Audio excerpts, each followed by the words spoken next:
Habaib datang ke Indonesia bukan untuk melas. Kami nggak diajarkan minta-minta, saudara. Jangan khawatir. Habaib datang ke Indonesia bukan untuk meraup daripada harta, enggak. Kami tidak mencari jabatan, enggak. Kenapa? Itu bukan didikan dari keluarga kami.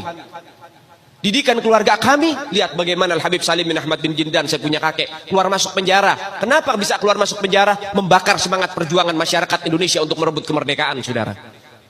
Al-Habib Ali bin Abdurrahman Al-Habsyi Kuitang, beliau yang memfatwakan ketika tanggal 17 Agustus Soekarno membacakan teks proklamasi mendeklarasi daripada kemerdekaan Indonesia. Beliau di hari Jumat itu, ba'da Jumat beliau fatwakan, sekarang saya fatwakan setiap tanggal 17 Agustus wajib pasang bendera merah putih di rumah-rumah kalian. Siapa yang nyuruh? Itu fatwa Habib Ali bin Abdurrahman Al-Habsyi Kuitang.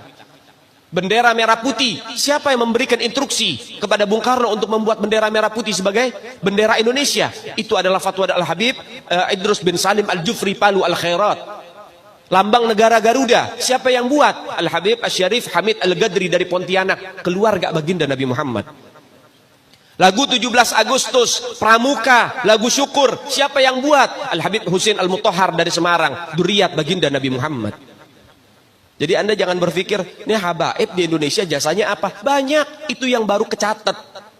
Itu yang baru ketahuan. Masih banyak lagi daripada keluarga Nabi Muhammad yang tidak mau masuk buku karena perjuangannya ikhlas karena Allah dan Rasul. Banyak, saudara. Siapa Imam Bonjol? Semua pasti bilang pahlawan. Betul apa enggak? Imam Bonjol pahlawan Indonesia bukan? Pahlawan nasional bukan? Sekarang siapa namanya Imam Bonjol? Al-Habib Muhammad Syahabuddin, beliau habaib dari kalangan bin Syahab. Imam Bonjol itu bin Syahab, masih daripada kakeknya Habib Rizik, saudara sekalian. Itu keluarga daripada Nabiuna Muhammad, keturunan Sayyiduna Muhammad.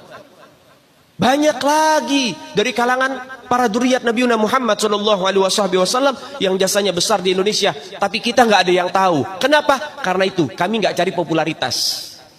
Kami nggak cari madah pujian. Kami nggak cari tempat kedudukan. Yang kami cari ridho Allah dan Rasulnya. Sehingga hal ini perlu diungkap, saudara sekalian. Bagaimana keluarga Nabi Muhammad jasanya besar. Dan umat ini harus dihubungkan kembali dan dieratkan kembali kepada keluarga baginda Nabi Muhammad. Ini akhir zaman, kita semua ngelihat kok. Bagaimana gencar-gencarnya di media sosial. Apa? Upaya untuk supaya memisahkan umat Islam dengan keluarga baginda Nabi Muhammad. Upaya keras supaya habaib dibenci ada di Indonesia. Mulai Habib dengan kiai diadu, Habib dengan ustadz diadu. Mulai ada hal-hal semacam itu. Apa? Dendam politik, saudara. Gak keluar dari situ. Karena dendamnya kepada Habib Rizik sehingga akhirnya demikian. Habib Rizik itu siapa? Keluarga Nabi Muhammad, keturunan Nabi Muhammad, cucunya Nabi Muhammad. Beliau bukan penjahat kok, bukan koruptor. Beliau nggak pernah bawa lari uang rakyat. Beliau nggak pernah ngerugiin negara. Beliau tidak pernah mencemarkan nama baik negara. Beliau itu bukan penjahat, saudara. Bukan penjahat. Apa masalahnya dia? Sehingga dicecar sedemikian rupa. Cuman masalah prokes doang, 4 tahun, saudara. Berapa banyak di luar sana pejabat, aparat, bahkan rakyat yang melanggar prokes gak ada yang ditahan. Kenapa cuman Habib Rizik yang ditahan? Ini upaya untuk supaya umat Islam benci terhadap keluarga baginda Nabi Muhammad.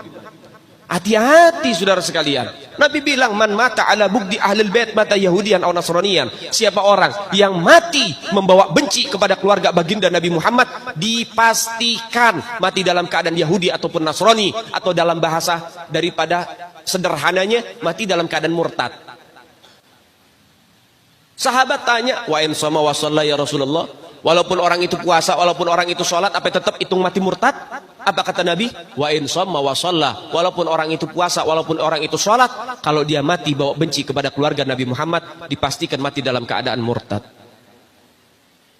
Ini Nabi yang punya mau, bukan kita habaib. Dan seharusnya yang membahas masalah fadailul ahlul bait, keutamaan para habaib, bukan dari mulut saya, bukan dari mulut Habib Khalid wala Habib yang lain, bukan, tapi daripada mulut para guru-guru kita. Mereka yang lebih punya kewajiban untuk membahas masalah ini ke umat, saudara. Kenapa? Supaya tidak ada fitnah.